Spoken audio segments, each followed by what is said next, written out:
पहाड़ों में लगातार खाली हो रहे घर बेरोजगारी की निशानी है।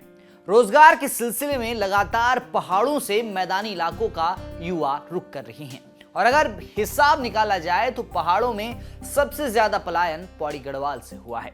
पौड़ी के युवा रोजगार, अच्छी शिक्षा और शहरों की चकाचौंध की ओर आकर्षित हो रहे हैं, जिस वजह से पहाड़ों को पलायन की पीड़ा सहनी पड़ रही है। पलायन के इस दौर में अगर कोई वापस अपने पहाड़ लौटता है और अपने पहाड़ में ही अपने लिए रोजगार पैदा करता है तो ये काबिले तारीफ है। मगर आप सबको लगेगा कि ये बात कहने और सुनने के लिए अच्छी है, ऐसा संभव नहीं है, तो आप गलत है। ऐसा संभव है और इसकी जिंदा मिसाल बने हैं पौड़ी गढ़वाल के दो युवा, जिन्होंने अपने गांव में रोजगार के कई तरीके ढूंढे हैं। दिल्ली यूनिवर्सिटी में पढ़ने के बाद ये दोनों अपने गांव लौटे और जो कारनामा उन्होंने किया है उससे हर कोई हैरान है। जवानी के इन दिनों में जहां युवा अपने ऑफिस और शहरी लाइफ में मसरूफ रहते हैं, वहीं ये दोनों युवा इन सब से दूर अपने पहाड़ों पर परचम लहरा रही हैं। इस रिपोर्ट में आपको बताऊंगा कि कैसे ये दोनों युवा लोगों के लिए प्रेरणा बन गए हैं और कैसे इन्होंने पहाड़ों में रोजगार पैदा किया है। नमस्कार, आप देख रहे हैं उत्तराखंड तक, मैं हूं आपके साथ विजय नेगी। रिवर्स पलायन करने वाले ये दो युवा पौड़ी गढ़वाल के घड़ियाल गांव के निवासी हैं, जिन्होंने अपनी ग्रेजुएशन DU यानी दिल्ली यूनिवर्सिटी से की और फिर अपने गांव लौटकर रोजगार के नए आयाम स्थापित कर दिए। आपको बता दें कि ये दोनों भाई हैं। दोनों ही पिछले 5 वर्षों से लगातार अपने गांव में कृषि, बागवानी, पशुपालन और कई क्षेत्रों में काम कर रही हैं। इन दोनों युवाओं ने 500 नाली बंजर जमीन को खेती करने योग्य बना डाला है और अब उन बंजर पड़े खेतों में ये सोना उगाना शुरू कर चुके हैं। जहां आज के दौर में युवा शहरों का रुख कर रहे हैं, रोजगार से लेकर अच्छी सुविधाएं और शहरों की चकाचौंध युवाओं को अपनी ओर खींच रही है, वहीं उसी चकाचौंध से निकलकर उत्तराखंड की खूबसूरत वादियों में इन दोनों भाइयों ने अपना रोजगार स्थापित किया है।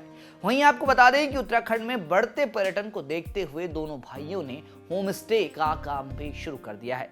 इस काम को लेकर पूर्व मुख्यमंत्री त्रिवेंद्र सिंह रावत और पूर्व कृषि मंत्री सुबोध उनियाल ने भी दोनों भाइयों की तारीफ की है।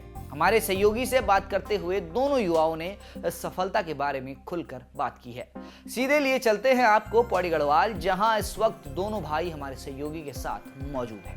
उत्तराखंड के पहाड़ी क्षेत्रों से लगातार पलायन हो रहा है, जिसके चलते आज हमारे पहाड़ के जो गांव हैं वो पूरी तरह से खाली हो रहे हैं और जो पहाड़ का युवा है वो रोजगार की तलाश में लगातार मैदानी क्षेत्रों की तरफ जा रहा है। वहीं पौड़ी के घड़ियाल क्षेत्र के दो ऐसे युवा हैं जो अच्छी शिक्षा दीक्षा लेने के बाद भी अपने पहाड़ों को जीवित रखने और रोजगार के क्षेत्र में बहुत अच्छे कार्य कर रहे हैं। आज हमारे साथ दो भाई हैं, परमजय और मनंजय, जो बीते 5 सालों से जो बंजर पड़ी भूमि थी उसको आबाद करने का काम कर रहे हैं। तकरीबन 500 से अधिक नाली भूमि पर ये कृषि बागवानी का काम कर रहे हैं और यहाँ पर पॉली हाउस के माध्यम से भी विभिन्न प्रकार की सब्जियों को उगाने का काम कर रहे हैं।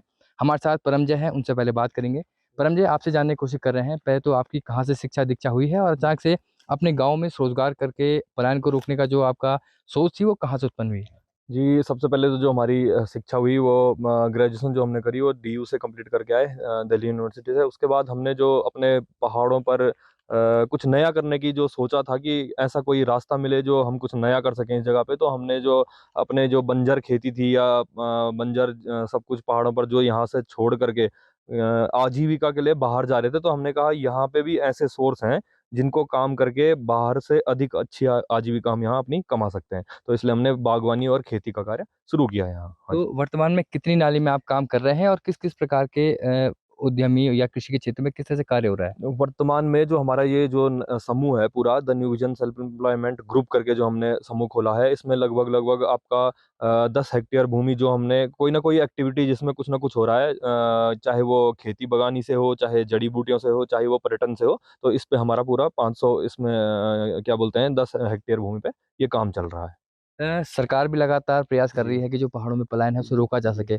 आप क्या मानते हैं कि किस तरह से मदद हो ताकि जो गाँव लगातार पलायन कर रहे हैं वो दोबारा से आबाद हो सकें? जी सरकार की इसमें वैसे तो बहुत सारी सुविधाएँ चल रही हैं, लेकिन वो सुविधा हर किसी व्यक्ति तक, मतलब हमारा जो इन्फॉर्मेशन सेक्टर है, वो थोड़ा कमज़ोर होने के कारण हर किसी व्यक्ति तक वो पहुँचने में सक्षम नहीं हो पा रहा है। बस इसी चीज़ की थोड़ा इन्फॉर्मेशन सेक्टर के लिए भी इसमें काम करने की बहुत अधिक आवश्यकता है। तो इससे मेरे को लगता है कि सरकार बाकी जो योजनाएँ सरकार चला रही है, तो वो योजनाएँ तो इतनी अच्छी योजना है, हम भी उन योजनाओं का, और काफ़ी किसान हैं जो इन योजनाओं का भरपूर प्रयोग भी कर रहे हैं, उपयोग में भी आ रही हैं। हाँ जी। तो सरकार की जो योजनाएँ हैं, उनका अगर लोग इस्तेमाल करें, तो पहाड़ से जो पलायन हो रहा है, उसे रोकने में कामयाबी हासिल हो सकती है। हमारे साथ छोटे भाई मनंजय हैं, इनसे जानने की कोशिश करेंगे। आप लोग होम स्टे पर भी काम कर रहे जी, हैं और कुछ स्थानीय लोगों को आपने रोज़गार भी दिया है। जी। किस तरह से देखते हैं इसे? जी, इसमें हमने ये देखा है कि एक सोच है कि कुछ ना कुछ छोटे से क्षेत्र में किसी न किसी के पास तो भूमि है। गढ़वाल में सबके पास भूमि है, तो छोटी-सी जगह पर भी एक छोटा-सा कार्य हो सकता है। जैसे हमने यहाँ पे कैंपिंग का काम खोला है, तो पहाड़ में ऐसी जगहें हैं कि जहाँ पे कैंपिंग का काम बहुत ही अच्छी तरीके से चल सकता है। तो कुछ ना कुछ करके जो युवा बाहर जा रहा है रोज़गार के लिए, वो अपना काम यहीं पे स्वयं खोले, और इससे हम काफ़ी मतलब पलायन को रोक सकते हैं। तो किस तरह से रुझान देख रहे हैं आप? क्योंकि आपने ऐसी जगह में अपने होम स्टे बनाए हैं, जहाँ पे प्राकृतिक जो सौंदर्य है, वो काफ़ी सुंदर है। जी। लेकिन अभी भी पौड़ी जनपद की अगर बात की जाए, तो पर्यटक अपनी इस तरफ रुख कम कर रहा है। किस तरह से पर्यटकों को आकर्षित किया जा सकता है? क्या मानना है आपका? देखिए सर, इसमें सबसे पहले इन्फॉर्मेशन सेक्टर है जो उसको मजबूत करना पड़ेगा, और अभी तो जैसे हमारा है, हमने जो खोला है तो उसमें भी कॉन्टैक्ट बेस में ही चल रहा है अभी। ऑनलाइन करके करने के बावजूद उसमें धीरे-धीरे समय तो लगता है, हर चीज़ में समय तो लगता ही है। तो इसमें धीरे-धीरे यही होगा, जब तक इन्फॉर्मेशन सेक्टर हमारा तगड़ा नहीं होगा, तब तक कुछ नहीं हो सकता इसका। तो मतलब धीरे-धीरे कोशिश तो जारी रखनी पड़ेगी इसमें। तो ये पहाड़ के दोनों युवा हैं जो तकरीबन 5 साल से इस क्षेत्र में कृषि बागवानी के क्षेत्र में कार्य कर रहे हैं और वर्तमान में इन्होंने अब कैंपिंग होम स्टे के माध्यम से भी लोगों को रोज़गार देने का काम कर रहे हैं। उनका साफ तौर पर कहना है कि इसका अधिक प्रचार-प्रसार हो ताकि जो लोग दूर-दूर से यहाँ पहाड़ी क्षेत्रों में घूमने आना चाहते हैं या प्राकृतिक सौंदर्य का आनंद लेना चाहते हैं, वो इस तरह की स्थानों का आनंद ले सकते हैं ताकि जो पहाड़ की जो आजीविका है, वो बढ़ सके। साथ ही वो अन्य युवाओं को भी इस तरह से प्रेरित कर रहे हैं कि जो लोग छोटी-मोटी नौकरी के लिए पहाड़ों से लगातार मैदानी क्षेत्रों की तरफ जा रहे हैं और हमारे जो गाँव खाली हो रहे हैं, उसे भी रोका जा सकता है। पौड़ी से सिद्धांत दुनियाल, उत्तराखंड तक।